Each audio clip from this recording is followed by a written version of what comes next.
Mabusisi ka ba sa mga spelling? Sakto, may trabahong swak sa'yo. I-try na ang pagiging spelling critic. Alamin ang diskarte sa Racket.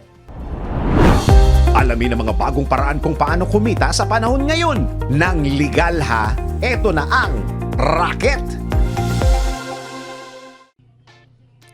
Spelling words, maaring pagkakitaan.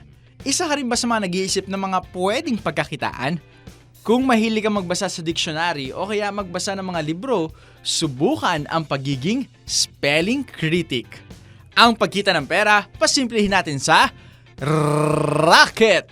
Uso na naman ang typing job, kaya't ire-recommend ko sa iyo ang Freelance Sage. Ang kailangan mo lamang dito ay laptop at computer. Mag-yes or no sa mga words na ilalabas kung tama nga ba ang spelling nito. I-type ang mga words at maging isang spelling critic. Ang kikitain mo ay approximately 500 pesos per day.